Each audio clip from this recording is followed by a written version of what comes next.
All right, everybody, let's get started. Called meeting to order, 6 o'clock, right on the dot. Shannon, could you do a quick roll call for us? Sure. Angelo Garcia-Polo. Here. Tom Barney. Here. Chris Feldman. Here. Mark Little. Here. Courtney Ross. Here. Sheila Williams. Here. Dwayne Smith. Adam Gakowski. And Sean Castillo. All right. All right. Everybody have a chance to review the minutes from the last meeting? Yes. Any questions or discussion on the minutes? And if not, Mr. Garcia-Polo, Yes. I actually would ask that you guys pass over those today because you did not receive those from me. They are still in the works. So. I thought maybe just me that did have them. Okay. It was a trick question. Yeah. I was going to go I minutes. thought maybe they were Meetings are passing. really close together, so. Angela, did you find any Anybody fell for it. emails? I didn't see them, but I thought other people saw them, and I just didn't. So Well, no, I was looking. I was looking going. we're rolling it. We're rolling it. Looking go. Did I miss them? We'll come back to the minutes next meeting. This is a really sharp group. Yeah. I want to know. I wish I would have loved to see how many people would be like, yes, they were perfect. Yes. Beautiful minutes. So great. Audience participation. I don't see anyone in the audience unless that's another trick, so we should be good there. Move right on to old business. So section 3.03, Article 6. Is that you, Matt?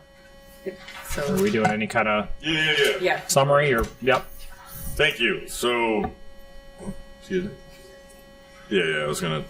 So first things first, I'm gonna have to run out at 6:45. So if you see me just stand up and walk out, it's not because I think everything you do is so amazing. It's because I have to leave. So there's that.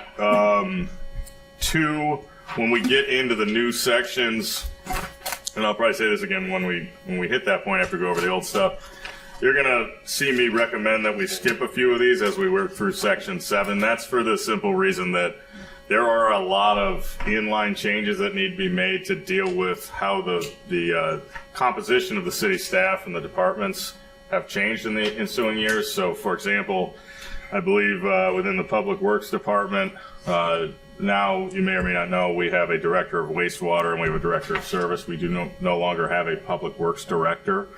So there's certain just organizational changes that we're working on to make as a larger package of this Article 7. So as we go through them, I'll say skip, or I'll say let's skip this one and come back to it. We'll just keep moving through the charter. So there's that. And then moving into the changes that you got from me in an email. So we'll start right with 404. So what I did here is pretty simple. We talked about it a lot, and the changes that are before you are 24 months instead of 6 months as the trigger for whether or not the mayor is just going to go through the end of the term, moving from 6 to 24, and then related to that, the change that follows in that sentence for all of the applicable sections is that now that we've extended the term to up to 2 years for an acting mayor, that that individual, whether it be the president or the vice president of council, they have to resign their council member seat to take over as mayor for 2 years. And I believe those two things were consistent with what we talked about. So do you guys have any questions, comment, concerns on those proposed revisions? No.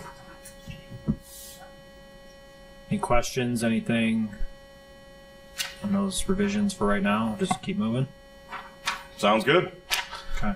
Then we move to the other set of changes that we talked about. So that's Article 6 within the finances section. Specifically Section 603, which refers to the contracting and purchasing authorities that the city has, or when they have to go seek certain authorities. So we'll walk through these. So the first paragraph, almost forgot. Shannon had a great recommendation here that originally all of this was smushed into one really long block of text. And we sat down and Shannon made some recommendations here to break it into these 3 paragraphs. And I think she nailed it. It's a lot easier to read that way. And I would recommend that we adopt that change. So the first paragraph, as we talked about, is going to say that the mayor can enter into contracts consistent with general state of Ohio law. That's up to $50,000. The second paragraph, where we get to the first red line change here is instead of 2 weeks in a newspaper of general circulation for your bid advertisements, we've amended that to say pursuant to Section 1204 of the Charter. So what is Section 1204 of the Charter? 1204 of the Charter was an add-on, I think, in the last Charter Review Commission, where they the voters adopted a section that says anytime the phrase newspaper of general circulation is used. Let me get the actual quote here. Anytime this charter requires notification to be posted in a newspaper of general circulation, said requirement shall be satisfied by posting or electronically advertising such information on the recognized city website and or any other electronic medium generally recognized as an industry source for such information. That's a big, long way of saying can just be posted on the website as opposed to posted in a newspaper of general circulation. The red line here is a two-parter. We're saying pursuant to Section 1204, we believe that one of the last things this commission will address will be Section 1204, and we intend to recommend modifications to that instead of just saying anytime this phrase is used, that shall be interpreted to mean something entirely different. So newspaper versus website, we want to just put in there that electronic notification via website can be used for all notices within the city. So it's kind of a two-part thing here. We're going to do that through a reference in this section, 1204. 1204 will be recommended to be modified to adopt electronic notification for all of our 2-week bid notice periods. So that's the gist of the first revision there. You might remember I spoke at decent length about personal services versus professional services. I won't rehash that here. I have added in just the word professional to include that explicitly, so we're not having to make legal interpretations about personal services being the equivalent of professional services and vice versa. Finally, this is a recommendation that I personally, I think I offered at the last meeting.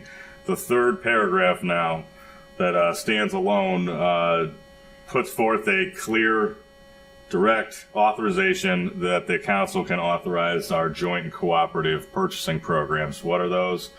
Those are joint purchasing programs, which generally just means that entities, larger entities or entities that are made up of a collection of political subdivisions will go out and bid out a collection of goods and services. They are doing the bidding for us, in effect, and therefore, under state law, for municipalities that don't have a charter, you are permitted to use those joint and cooperative purchasing programs. So what I have advised, and I've seen advised in the past, is let's just put an explicit authorization in the charter, so then we don't have to do what I have been doing here for the last couple of years, which is having council annually authorize the mayor to use these programs. Let's just put it in here, and then what that means from the standpoint of what happens moving forward if this is adopted, it saves council a piece or two of legislation, or sometimes if we find out about a program that's new, we have to come and adopt something midway through the year. Council doesn't have to do that anymore, and the mayor can just bring forth contracts for the council to authorize and note in that legislation that this is being done pursuant to this joint purchasing program that is authorized by Section 603 of the Charter. So a little bit of housekeeping to clean things up and streamline the processes. So you have, and then finally we talked a little bit about the bid standard, and I gave some more thought to that. And I personally believe that lowest and best captures the most flexibility for us to evaluate the bids that come in. And I was playing around with some of the other standards, some of the ones that I had mentioned at our last meeting. I think I brought up most responsive. I gave that a second thought, and I thought to myself, lowest and best provides the flexibility to essentially say this bid wasn't the most responsive bid, and that would make it no longer the best. So it would be my advice to keep the lowest and best standard, and I also did a little digging. That seems to be the standard that I think the state of Ohio for the municipalities that operate under their forms of government, and then our other municipalities in Northeast Ohio are using lowest and best. So I think that was a great thing to look into. I was happy to do that, but ultimately I'm circling back to the language we have, and I think that needs not be changed, excuse me, by this commission. So with that, are there any questions, concerns, modifications, comments, so forth. Just on that, Matt, real quick. Yeah. On the lowest and best, I made a comment that it might be lowest and best value. Yeah. But from hearing your comments, the lowest, I think, relates to the price, the dollars involved. That's correct. And if you leave it just best, is that kind of a catch-all for any of the other factors associated with that bid? Thank you for asking that question. I think that puts a better point on what I was trying to make, or a finer point on it. I do believe something like best value can be brought in under the best standard. So you're not just stuck evaluating what is the dollar amount, the price. Right. You also can say, oh, this is a better value. This might be a contractor that has significantly more experience than the other contractor in this type of municipal improvement project, but they're $2,000, $3,000, $4,000, $5,000 more on their bid. We can have council make the determination that the lowest and best bid received is this price that's a little bit higher, but they are the best. And why are they the best? It's because they have a substantially more experience in the type of project that the city is engaging on. And so I think we're able to have that flexibility to address things like value, prior experience, how many people can they put on the project team full time? That's something you see a lot. Some of the larger companies might just be bidding out smaller projects to them, but they're only going to detail 1, 2, or 3 people from their team to supervise. So we get all of that flexibility in lowest and best. So I don't believe we need to make any changes to that at this point. Because that was my concern. I mean, oftentimes bidders meet the requirement, but there are some bidders that may, in your evaluation, say, well, this is really, even more value, because they're not just barely meeting it. They're, and in certain construction type of contracts, that has, means something. For sure. I actually thought a lot about our conversation when I was digging into this. And I, again, circled back that I firmly believe the way it's been interpreted and the way I read that, lowest and best is going to provide that flexibility for the council members and to authorize awarding a contract should they need to, not only to the lowest bid that came in. So, and I'm not trying to get off topic here. So when that happens, so when council awards it to, let's say, not the lowest bidder, is there a protest process if the bidder wants to protest? Let's say the lowest bidder is there a protest type of process that can go through? Excuse me. Not specifically. I mean, I don't know if the city has it. I know in my world, we don't deal with have protests and protest appeals and all that. No, I mean, presumably a bidder could sue the city and say, hey, this you didn't award it to the proper person. But the reality is what we do, or at least what I do when I draft that legislation, is I spell out the case for lowest and best within the legislation. And therefore, we've made the case, and we tie that to the fact that the council members, like Mr. Post, when they act as a body, this charter is giving them the right to make that decision. Okay. And the court is not, generally speaking, there's a rule in all of the government that the court is not going to substitute its judgment for the decisions, the policy, legislative decisions that are made by the legislative body. So this would be one of those where if somebody was to challenge the action of them saying this is lowest and best, we would make sure that in any event when we're not going with both best and cheapest, we are putting a lot into the legislation right out of the gate to substantiate why it is best and why it's better than the other bidders. So there's justification. The justification, and I'll just tell you kind of out of my personal practice experience, when you do that, you limit any type of challenges. The engineer might get a call from one of the competing companies and they say, hey, can we see their bid? That's relatively common. But by putting the work in it up front to smartly evaluate the bids, and when you do deviate from price and you provide the justification in the legislation, I find that you're really limiting any type of challenges that you could see. But to go all the way back to your first, there is no formal protest process. So their only remedy and is to sue. Yeah. Oh. Okay. Yeah, I mean, they'd have to allege some type of bad faith within the process. So, if we're going to be asking them to vote on this section anyways, I mean, if it was just the lowest and best, I'd say, all right, leave it. But as long as we're going to ask them to vote on this anyways, would it be best? I mean, as long as we're asking them to vote on this, would it be better to put the lowest price and best value bidder, just add those words in? Or is that too wordy? Or I think that might...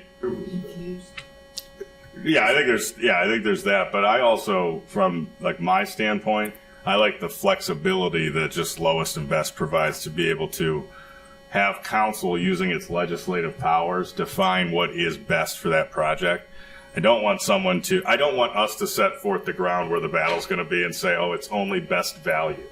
So what if we find another best? Like I said, maybe it's just that, they have experience in this type of project more so than the other one. Yeah, that's best value, but I could see somebody trying to claim that experience in, say, sidewalk improvement projects, the amount more that they had wasn't actually the best value. I don't want to argue about that. I'd rather let you guys decide as a council what is best. And so that's my advice on that. Because I thought about all that. I was playing around with it. I'm like, the more words we add in, the more limiting it almost becomes. This is lawyering here, David. The selection of words is very important. Yeah. Well, that's why I asked. So what Matt is saying is let's give full discretion to council. Now, don't ask me any more questions. Move on. Then you argue what is value. Drops the mic and walks out. So, Let's move on. but great question. So You that's end that. up arguing what define value. Exactly. I don't want to do that. Do you? I don't know. It's easier to argue about what's best because that's a much wider parameter than best value. Especially when you buttress it to the fact that the council has the legal right to make that determination, and that the courts are not generally going to replace their judgment with the decision of the legislative body. That's kind of this, I wouldn't even say unspoken line in the sand. That's a real line in the sand, that a judge is not the elected official, the elected body. So they should only, no, we'll move on. All right. That's a different class. Yeah. Do we have any other questions about the proposed revisions? Again, remember, we're working through this real fast. This will all be put together in a packet at the end, and we'll obviously have time to dig back into them if you think of something along the way. We are not bound to any of this. We're not voting to approve it. We're just saying, all right, we feel good where it's at right now. Everybody good? All right. We good to start Article 7? You got it. Who are you going to appoint as the reader for that? We all just want to take a paragraph. Somebody want to take the first one? So, before you start that, Mr. Chair, I mentioned at the beginning about skipping certain sections. Yeah. Shannon just brought up a good question. Do we want to read all of the sections? No. Even if we're skipping them? I mean, what is your pleasure? So, like, for example, 701, I can actually just tell you the sections that I want to skip right now, and then we can just skip those. That's fine. We're skipping those because you're going to structure something differently based upon changes that have already. That's correct. It's a pretty big. We've been working on it for a while now about reviewing all of the changes that have happened in the city to fully update all of our personnel structural. Just skip 701. Yeah, so it skips 701. Give me 1 second here, please. I think we only have 4. That's correct. So I think we can write these down. I'm recommending we skip 701, 703, and then 704 and 705. So 701, 703 to 705. Just for now. Just for now, yeah. We're going to bring back all of it together in a red line, along with any of the other changes that come up.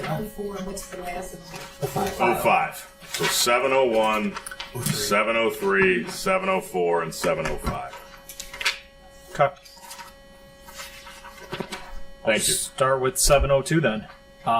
Section 702, Department of Finance. A, the mayor shall, subject to the approval of council, appoint a finance director who shall serve at the pleasure of the mayor. Said appointment shall be concurrent with the mayor's elected term and shall expire at the end of each such term. Said appointment shall be made within 60 days of the commencement of the mayor's term, and the previously appointed director of finance shall serve until the appointment is effective. B, finance director shall be in charge of the Department of Finance and shall be the fiscal officer of the city and shall supervise the keeping of all the financial accounts of the city and the several departments and officers thereof. Shall be the finance director's duty to keep an accurate account of all taxes and assessments, all of the money due and all the receipts and disbursements by the city, and all the assets and liabilities of the city, all of the appropriations made by council. Finance director shall examine and approve, if a proper order sign all warrants. The finance director shall assist the mayor and the council in the preparation of estimates, budgets, and appropriations, and shall perform all other duties required by this charter by the ordinance of council. Till other provisions is made by council, the finance director shall collect, receive, hold, deposit, invest, and disperse the monies and funds of the city in accordance with the charter and all ordinances or other measures enacted by council. C, quote-unquote investment board. The investment of the city money shall be managed by the Twinsburg Treasury Investment Board in such manner as council shall prescribe. Composition of such board shall be prescribed by council, except that one member of council shall be a member of the board, amended November 2nd, 2004. Questions, comments, discussion? I have a question. I don't know why I marked it up, but I have section 8 marked down on my paper that I put out on the wall. I was trying to see if something was giving me at section 702. You're out. Yeah, I marked it off on the wall. That's why I was trying to look through here to see if it was done for a reason. Sheila, I think you and I had a previous conversation in regards to whether it had to be done each term or whether that person would just stay on. I don't know if that's what your note was in regards to by chance. I remember there's something in this. But I can't That's the only. Yeah. That's the only discussion I've ever heard about finance director appointments is whether or not they have to be done each term.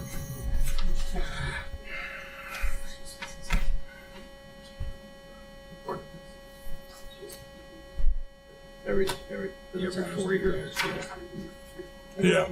whether the mayor changes or not, after they get sworn in, that's just got to be Yeah. appointed again. That's the same for myself, the law director. You good on that? Good. Anybody else? Good. All right, we'll move to section 706, Department of Law. The mayor shall, subject to confirmation by the majority of council, appoint an attorney at law who shall be the director of law. The director of law shall be duly admitted to the practice of law in Ohio. He or she shall have a minimum of 5 years of practice in the field of municipal law. Said director shall serve at the pleasure of the mayor. The appointment shall be concurrent with the mayor's elected term and shall expire at the end of each such term. Said appointment shall be made within 60 days of the commencement of the mayor's term. The previously appointed director of law shall serve till the appointment is confirmed by council. The director of law shall act as legal advisor and attorney for the city and all officers, boards, and commissions of the city. Director of law shall represent the city or its officers in their official capacities in any action or proceedings in any court of law that shall perform such other duties as required by the mayor or council. Nothing herein shall preclude mayor and or the council and or the mayor from contracting for additional legal services as may periodically be required. Amended November 6, 2012. Anything there? What if the appointment is not confirmed by council? Like What happens? what happens next? Yeah, what happens? And I guess I that's probably had that. for the finance director. That's probably the same verbiage. They're approved by council too. Yeah, so that person, like I said, I've had that before. I was not the law director, but I was in a situation where I was associated with the law department. The law director wasn't appointed at the beginning of the next term. In that case, I had to perform the law director's duties until a law director that was collectively agreed on by the mayor and the council was hired. If you didn't have a lawyer like a prosecutor, in that Do we case, I need was to a have a prosecutor. phrase like that, saying, "What if, in the event that either the finance director or the law director is not approved by council, it goes to this"? I mean, I can look into language that I haven't seen language that dealt with that situation, because the other thing that happens if you don't have someone that's associated like a prosecutor that can just kind of step in and fill the role is you would just hire outside counsel to perform law director duties. The law director duties are, just so you know, generally speaking, the ones you need performed are to assist in drafting the legislation and signing off on that with the clerk and then reviewing all of the contracts. There's some other specialized things that happen with bond issuances that you need a law director to sign off on. But at the end of the day, those are really the only two things that need to continue being done, for the weeks that it might take for the parties to collectively determine an appointment. So like I said, I've seen prosecutors just step in that are already being paid by the city, and other times council and the mayor will just hire a firm to represent them temporarily. But I've never seen a process that's spelled out in there to cover both of those situations. I could take a look if you guys want, see if there's some language. I'm just out there. posing the question. You're Yeah. saying that, put something in there that if council doesn't. So if the want council mayor's doesn't choice- approve Matt, what happens? Right I now, just don't know the problem I think we'll face. Like, I'm curious. That's kind of my problem. I get real curious about finding the next great novel charter provision that we can adopt, but I don't know who it would, who is it going to just revert to?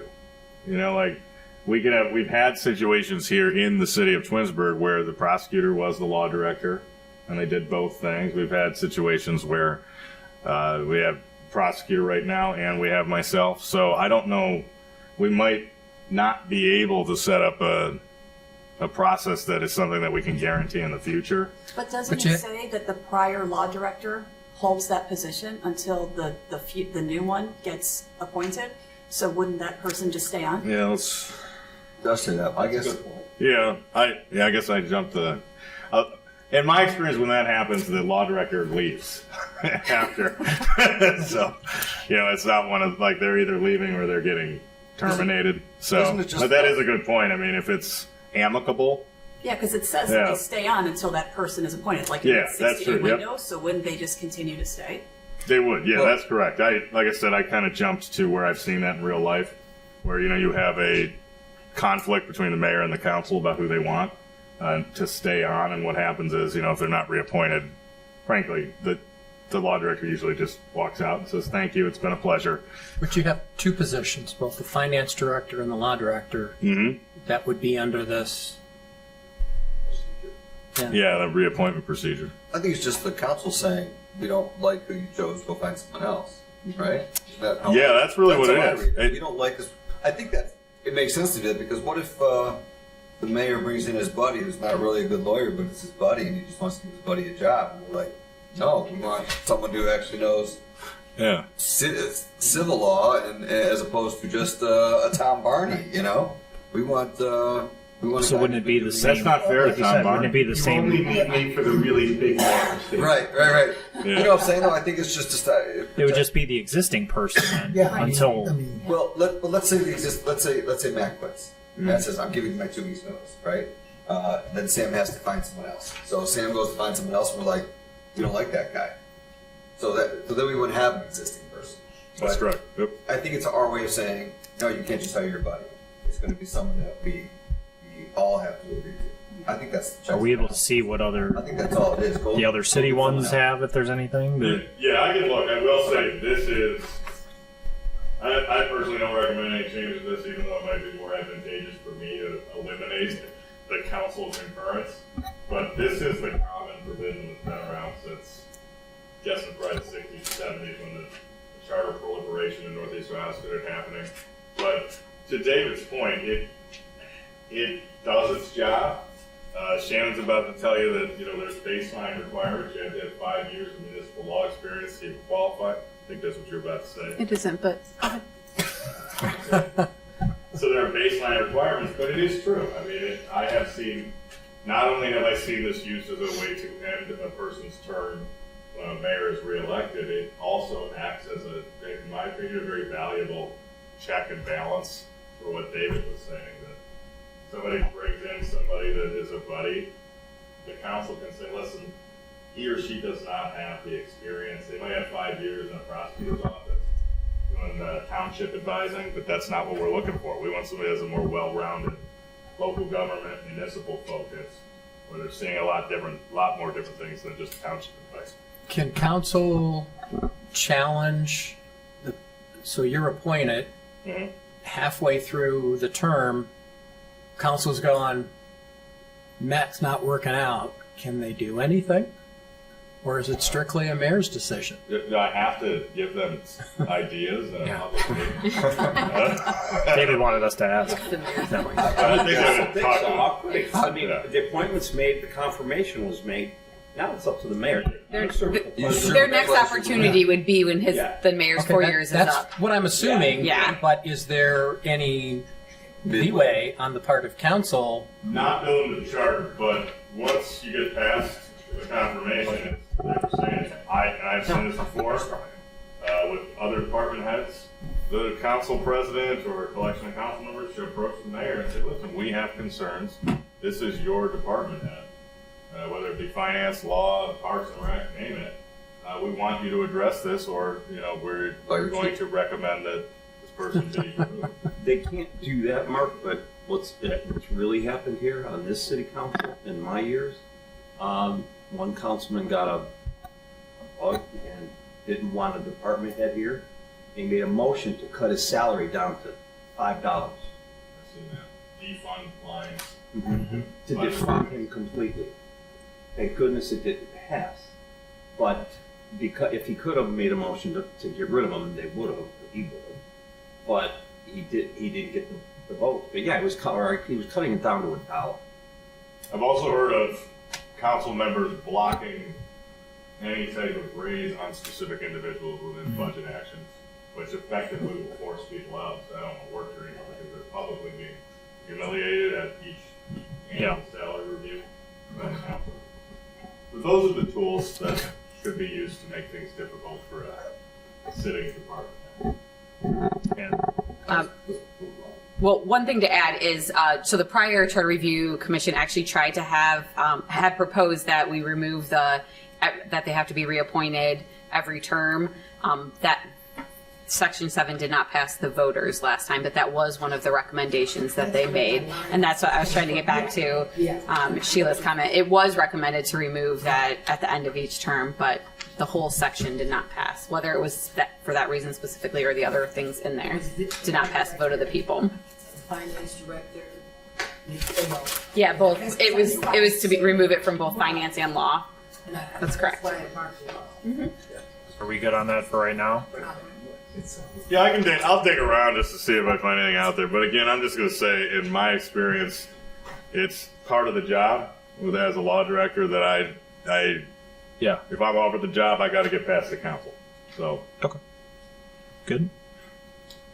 All right, Section 707, Planning Commission. The Planning Commission shall consist of 5 qualified electors of the city, 1 member from each of the 5 wards, not holding another city office or appointment. Accepting membership on the Twinsburg Development Foundation, all of whom shall be appointed by council and 1 of whom shall serve as chairperson of the commission. In addition, the mayor or the mayor's delegated representative shall be an ex officio non-voting member. Those persons appointed by council shall be appointed for a term of 3 years. A vacancy occurring during the term of any member of the Planning Commission shall be filled for the unexpired term in a manner authorized for an original appointment. Amended November 7th, 1989. I have a change there.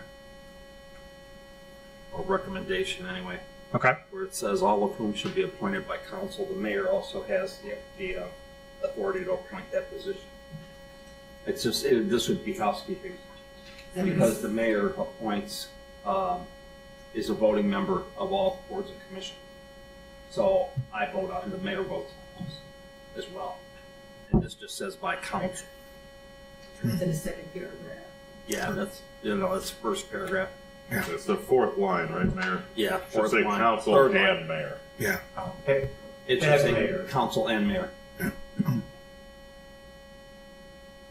And then in the second paragraph says these persons appointed by council and mayor. I mean, do you put it in both? Looks like it might be in both. I'm sorry. Well, in the second He's paragraph, saying you'd it also says add those council persons and mayor. appointed by council. You want to add council and mayor. Exactly. Yeah, I missed that one. Thanks.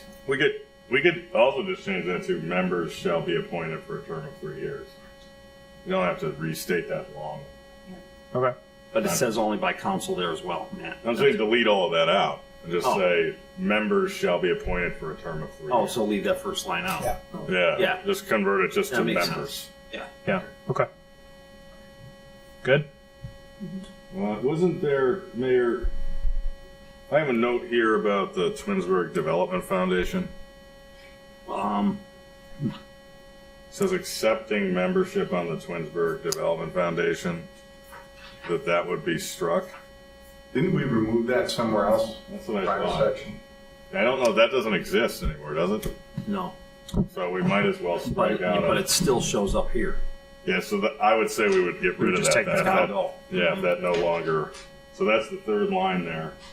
So it'd be one member from each of the 5 wards, and then not holding another city officer appointment. Period. Well, no, it would be, that sentence would continue on to all of whom shall be appointed by council and mayor. Yeah, Or yeah, just without. Yeah. I got you. and we'll just, What is, okay. we'll just strike, Yep. yeah. The Twinsburg. Yep. Okay. Can I ask a question? Mr. Epps? Zana doesn't know the answer. Is it about the Twinsburg Development Foundation? Yes. I don't know when that was repealed or disbanded. That was all before me too. I don't know what. If we don't know what that is, why don't we take it out? We are. We are. Sorry. Okay. Yeah, that's what I was just drawing in here. Strike through accepting membership on the Twinsburg Development Foundation. And I think that's going to pop up again later. So we'll just keep an eye for that. Yeah, that's old language. Does this, and this says here that the mayor is a member of the planning commission? Yeah, the mayor is an ex officio member, non-voting, so that means they have a right to be at the meetings and participate in a limited extent. I don't know if the Isn't that mayor. true of, aren't all meetings public meetings that anyone can go to? And That's true, but these provisions, I've always said, prevent a planning commission from excluding the mayor from being there. I realize the mayor could take the podium for public comment, but in reality, I haven't seen this happen, but remember the sunshine laws only mandate that you have the right to be there. You don't have the right to participate. this lets the mayor speak Yeah, this gives the mayor the throughout the right. entire meeting, Right. Yeah. So not just it's, the public participation. yeah, it preserves the right for the mayor to be there and advocate. Anybody else? Good. Good. All right, section 708, powers. Planning Commission shall have all the powers to consider the following matters. 1, land use and other zoning regulations. 2, location or vacation of public buildings. Thoroughfares? Thoroughfares. Public ways and open spaces. 3, public and private utilities, planning of developments and subdivision of land. 4, comprehensive and master planning. 5, such other powers as are now or may hereafter be confirmed upon it by council. All matters before council pertaining to zoning or land use shall be referred to the Planning Commission for report and recommendation. No matter so referred which receives a negative report and or recommendation shall be enacted by council unless it shall receive votes of 5 members of council. Any matter so referred which does not receive a recommendation or report within 60 days shall be deemed to have received an affirmative recommendation. Any action by the Planning Commission may be nullified by a vote of 5 council members, taken within 30 days of such action by the Commission, amended November 7th, 1989. Angela. I got. Yep. Matt, I have marked on here from our meeting, Shannon and I. Yep. All matters before council pertaining to zoning or land use shall be referred to the planning commission for report and recommendation. Did we have a change on there? Well, I have it marked off, but I don't remember what. Could you say that again, Sam? First paragraph, all matters. After number 5, Yeah. that first sentence. Okay. so there's 2 sections or 2 points in here that I was going to ask Mayor if I could take a stab at revising and bringing back. One is what the mayor just brought up, which is first line of that second paragraph, which these are the parts of it that give me a little bit of problem. All matters before council pertaining to zoning or land use. That part I have circled here, and then the other one is under bullet point 2, just the phrase open spaces. I'm of the opinion, and I advised the mayor of this in the meeting he was talking about that, so we'll take the easier one first. Under bullet point 2, open spaces, I mean that, it seems a little too general and, yeah, too broad, but maybe sweep in a little too much. I mean, as all of us know, the zoning code is hundreds of pages of regulations, and not every single action in there has to be sent back down to the planning commission before, say, a permit for, a backyard, whatever is issued. I don't like phrases on the planning and zoning side, so this is different than the lowest and best conversation we had, but I don't like phrases on the planning and zoning side where we have required advisory actions such as a planning commission recommendation. So open spaces, I don't think they were getting at open spaces. I think the idea there is, for example, like deed restricted open space conservation type areas in larger subdivisions. So I want to see if there's some language that I can You're saying make it more specific. make it much more specific to really deal with what I think the heart of what they want is. Similarly, and much more problematic, I would say, is the other line that the mayor brought up, which is all matters before council pertaining to zoning or land use shall be referred to the planning commission for report and recommendation. I mean, a shed in your backyard arguably is a zoning action. Or a fence. Well, A fence. I mean, we don't want to refer all of that to the planning commission. I mean, maybe if there were 12 of us living here, and 7 of them were on the planning commission. So that's clunky language, to be blunt. And I would like the opportunity to take a stab at refining revise that. it and come back with that. Make it work better for the city in the modern era. Okay. Everybody okay with that? That you use, sheds, wouldn't that go to building? And not only that, architectural review board, because I've done Yeah, that but too. land use. Yeah. It's I mean, it's think like a land lawyer. use. Yeah, Land use. And that's, That's a lot of stuff. yeah. it's a lot. Covers a lot of stuff. Problematic. Yeah, problematic. We don't want to open ourselves up to situations where people are objecting to permits being issued for sheds, fences, blah, blah, blah, land building type things, because this provision here, arguably, I don't think it says that, but arguably, Yeah. everything land use. So I think that needs tightened up significantly. Open spaces, you made a reference to subdivisions with open spaces. That's what I think it's That's about. what I think, I was gonna say, can we clarify that better, because Ethan's has a lot of open Mm-hmm. and I would hate for that to be challenged under planning commission when it's part of the committee. And that's how it should be. So just for everybody's edification here real quick, Planning Commission has the obligation to review subdivision designs, and they go before the developer goes before the Planning Commission, and there's rules in the zoning code that spell out percentages of areas that need to be set forth as open space. That's what this is talking about. But when you just say open space, Right. I mean, that's just problematic. Sounds like Corbett's farm all over again. Oh. Well, all of them with open spaces, so if we could clarify that. Okay, let me take a look. Yeah, I think that he's gonna redline that and come back. Yeah, I'll take care of that one. I'll get you some language to talk about. Okay. Good? Are you good?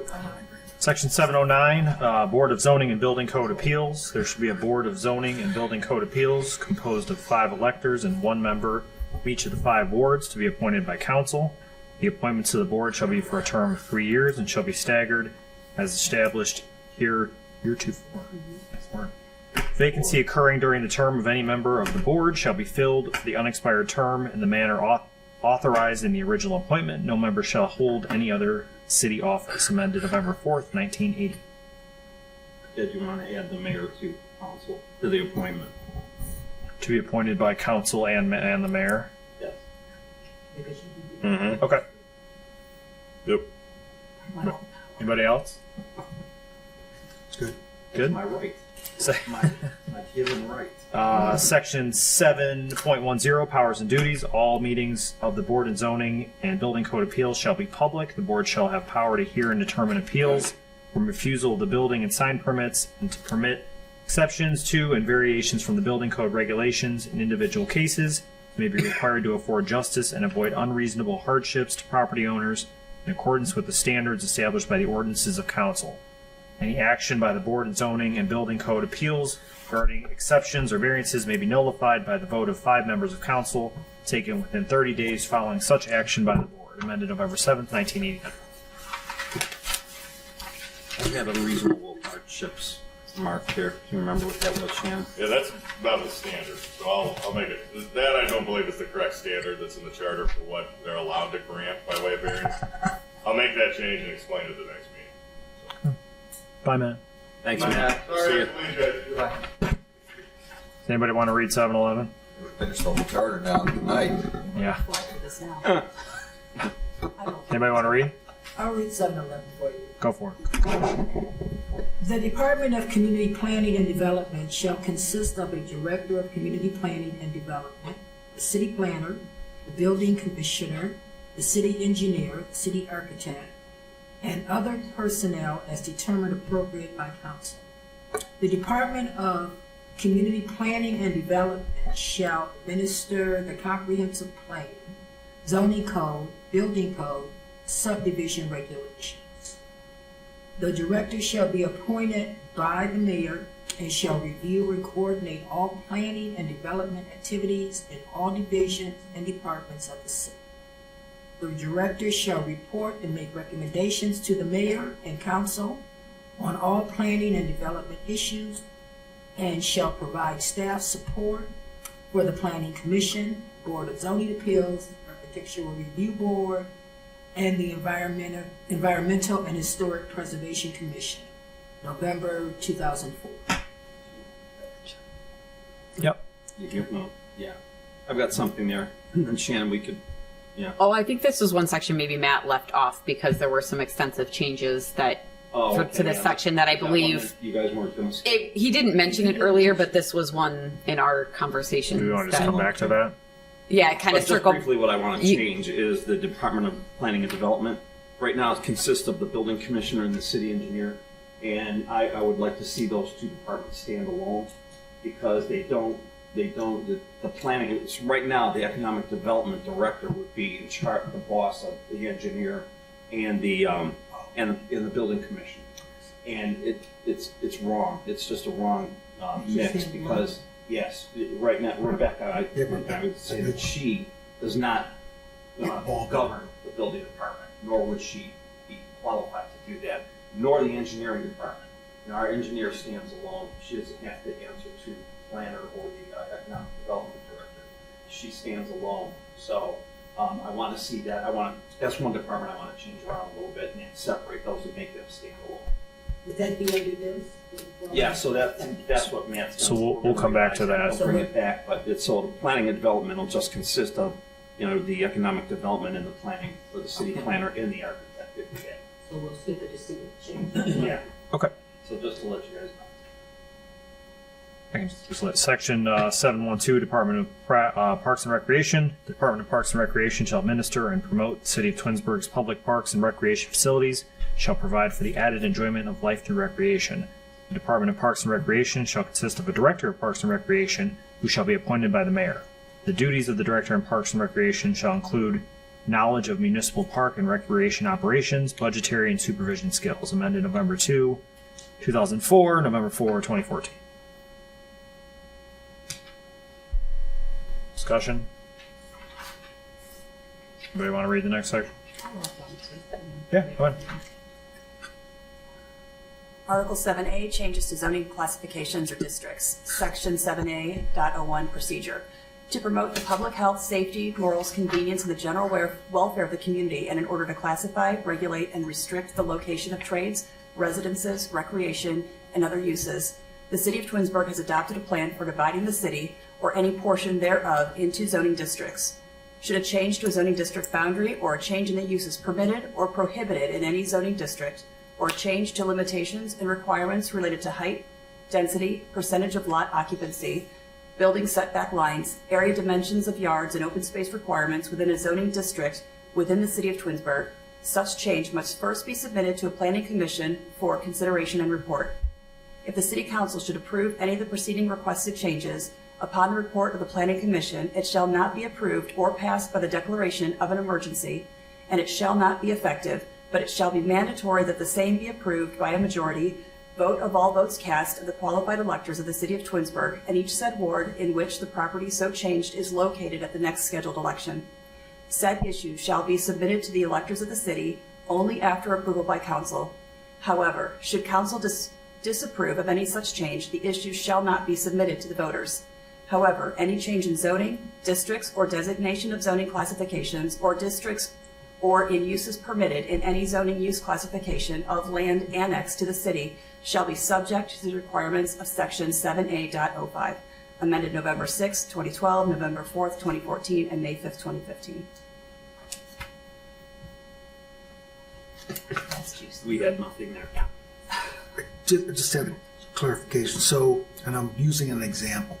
So you got the planning commission, or excuse me, the council. So does the council ward person, let's say you're making changes, would we want the planning, the person in Ward 5 to have to approve that if that's his ward? I mean, I'm just, No, to put it on the ballot, it would just be the majority vote. oh, it could just be the majority vote to put it on the ballot. People, when it goes to the ballot, it has to pass in the ward. In the ward. But it also has to pass citywide.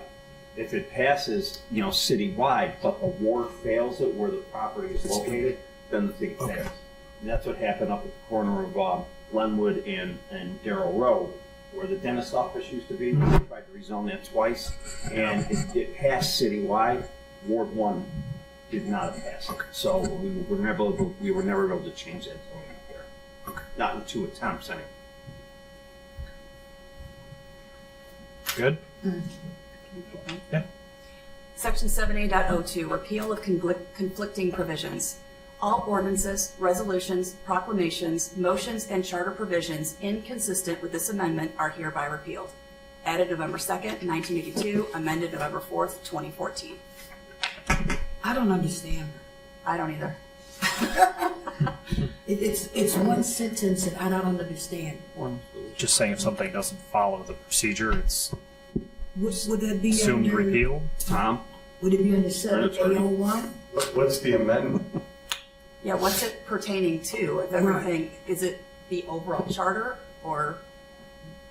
If you guys want to continue reading, I'll go grab the 2014 folder and maybe we can get an answer to that for you, okay? All right, then I guess I'll keep going. Section 7A.03, severability. This amendment shall be severable if any section, subsection, part, word, or application thereof is held invalid for any reason.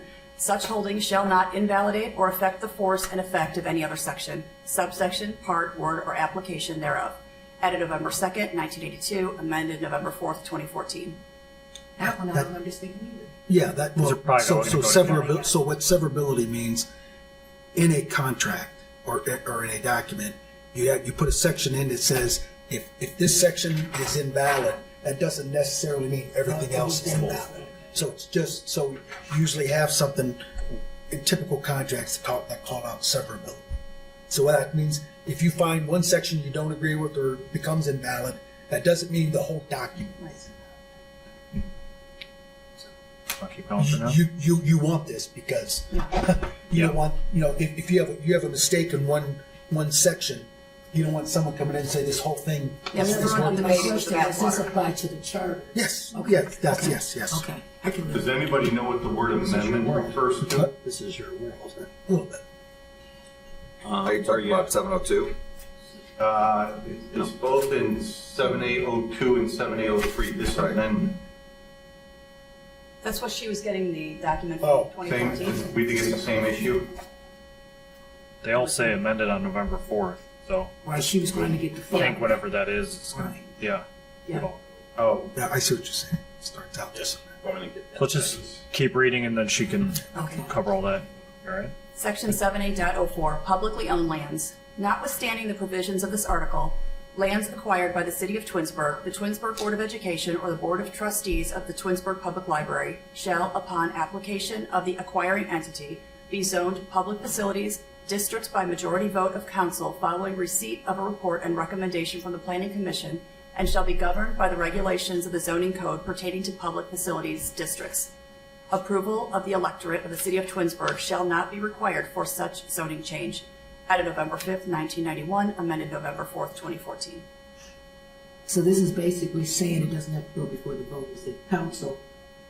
can Right, for take care of public it. facility, Right, those for properties that are properties that they owned by the took. library, by the Right, city. okay. And again, if I refer to that property up there on Darrell Road in Glenwood, that's public facility.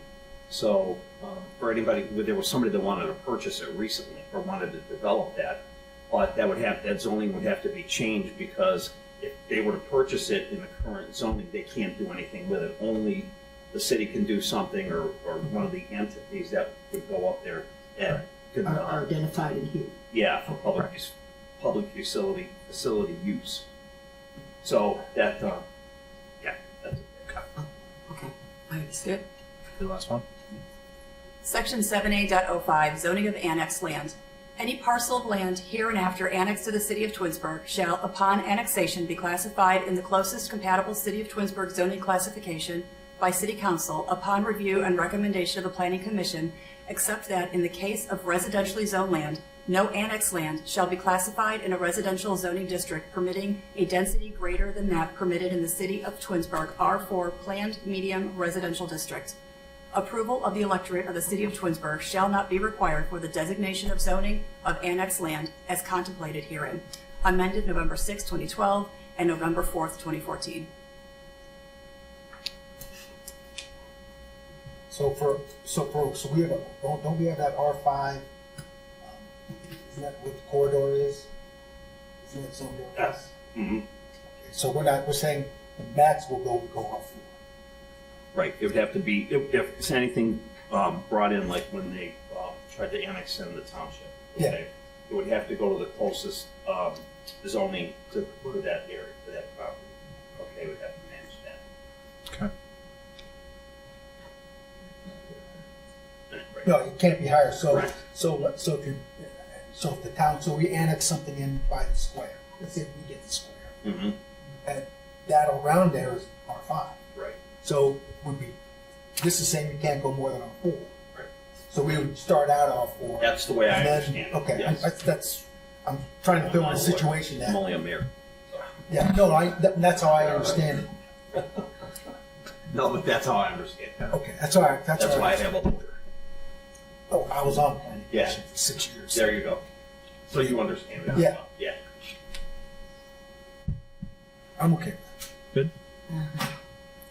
Shannon, do we have anything? Oh, yeah. So that's the end of 7. We're trying to go farther today, or Yes. what time do you? Well, we need to stop. We don't have anything else on our agenda for the evening. So to properly advertise for our residents, it's stated we will only talk about Article 7. Come on. 8's not that big. No. Well, can we Okay. do it and then put it on the agenda next week, and if nobody shows up, then we can skip it? I mean, we can't, we're looking at each other. I mean, I suppose. It's above my pay grade. Because if nobody's here, they can see the recording, right? 8's not that big, 8. Yeah. Well, So, but I mean, if somebody shows up for 8, I then think we the can issue go over is it we again. advertise it in the public. If somebody shows up for 8, then we can go over it again. But if nobody shows up at the next meeting, then We just start at we 9. move on to 9. But it's being recorded, so that. Right, so they could still watch the recording if they wanted to, but if no one shows up, since they're allowed to show up, then we could just skip it altogether, right? All right, well, here's my question. Talk about the agenda for a half Based on our hour. schedule. You know, the schedule that I have. Are we on track to finish by that last May with California, June, and Wisconsin? We should be okay because, like you said, I think 8. The rest of the charter is pretty short. 7 was the biggest section. I mean, we'll easily be able to get through 8, 9, 8 through 12 at our next meeting for sure. And then the last meetings are kind of like to go over all the changes that are proposed. If you guys would like to read through 8, I say it's 6:58. Do we want to just read it and then put it on next week's agenda as well? And yeah, if There's you guys want to nothing read new. it, and that way, if anything's glaringly standing out to you guys will be prepared to talk about it at next week's meeting. But I would say that we don't move forward with any formal recommendations. sound good? Sound fair? Article 8, Nominations, Elections, and Qualifications, Section 801, Nominations. Nominations for elected officials, other than the office of mayor, shall be made by petition only, signed by not less than 25 registered voters on the standard forms for nomination of nonpartisan candidates for such office filed with the Board of Elections at least 90 days before the day of election. Such nominating petitions shall not be circulated prior to 150 days before said election. Each candidate shall file a separate petition. Group petitions shall not be used. Signature, the candidate indicating acceptance of the nomination and willingness to accept the office as elected, shall appear in each copy of any nominating petition. The petition may be a number of parts, but each part shall be verified under oath by the circulator as required by law. Qualified candidates for the office of mayor shall be nominated at a nonpartisan primary election to be held on the first Tuesday after the first Monday in May of each year in which an election for the office of mayor is conducted. Candidates for the office of mayor at any regular municipal election shall be 2 candidates receiving the highest number of votes at the primary election.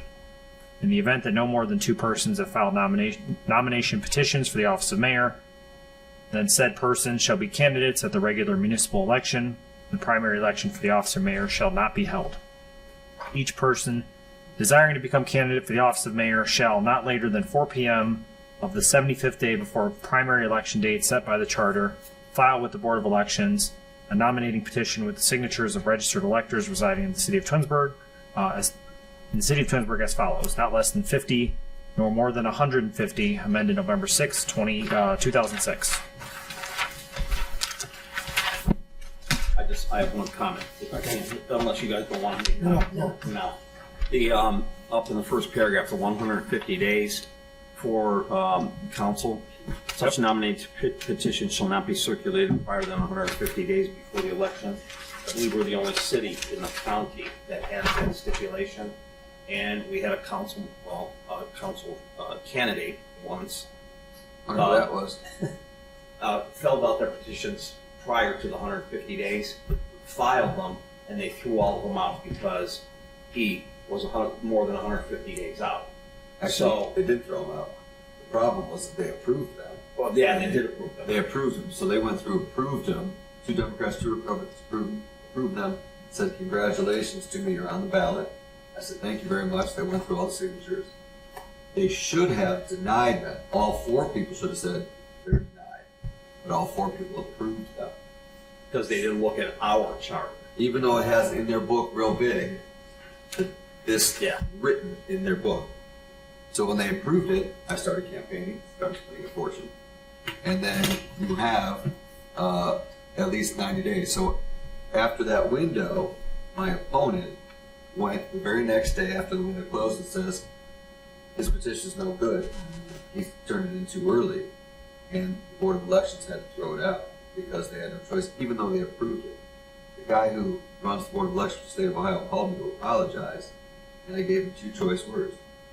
And you can imagine what those 2 words are. You turned it in too early? Yes. Was penalized? And you lost your- Well, you got lost them your signed to too run. early, right? I got my petition signed too early. Prior to, it was, say, 151 days before, okay? The signatures were more than 150 days out. So, And so, You're college educated, aren't you? well, here's the thing. Here's the thing. knowledge that's So here's the thing. Summit County has a window this big, right? All of Summit County has a window this big. Twinsburg's the only city that has a window What is Summit County's? more than that. Okay. I don't know what it- But but- I'm gonna say what I said in So- here, 6 months? setup. So I did it in that window, and because I did it in that window of what Summit County is, technically our charter has. So would the future suggestion be to match what Summit County's is?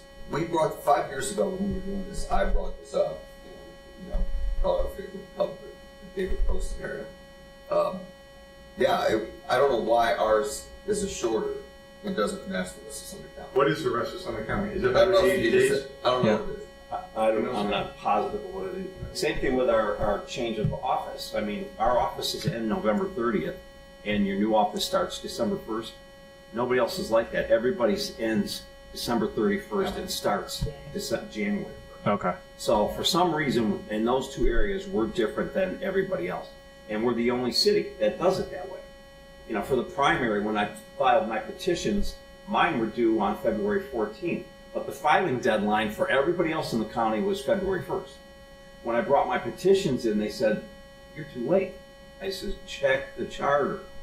They looked at the charter and they says, oh, you're Twinsburg. That's right. You're different. So we're different in that fashion. Shannon, are we able to add to the agenda next time to discuss that time? And Matt checked. Let's find out what the county is. Yeah, have Matt find out what Find the out. Summit County is and I'm discuss trying that. to look right now for you Okay. guys, but Yours was I think it's 180, but don't quote me. I just meant in case it needs to be on the agenda since we're not. It was a placate setup. Yeah, and then we just need to look at Yeah, I know where it came from. It was Just a repeal setup. of conflicting. And everybody knew, but Yeah. nobody told. That's yeah. the problem there. Yeah. Everybody knew. Not everyone on my team. I'll say it again. Everybody knew. And it was a setup. I remember vividly you coming to my door. That's how we became friends. When you lived over in, Right. yeah, I remember that. And it was a setup then, like it's a setup now. That's why you keep your doors locked, Everything Sheila. changed the dates. So, you know, love you to death, but. So they told me my only option at that point was to write a candidate. Oh, So, boy. It was I up. There we are. Writing candidate, the average writing candidate gets 1 to 2% of the vote. I got 33% of the vote as a writer. When was this?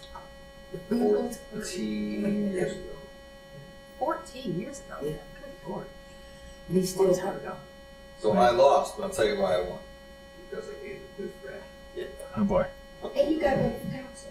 You're a different person. So I was looking back, I'm so glad I didn't. My Right. kids were young, wasn't ready, but I started getting involved. Out of the homeowners association, I started going to the Parks and Rec committee, I started getting reports and commissions. I wasn't ready at the time.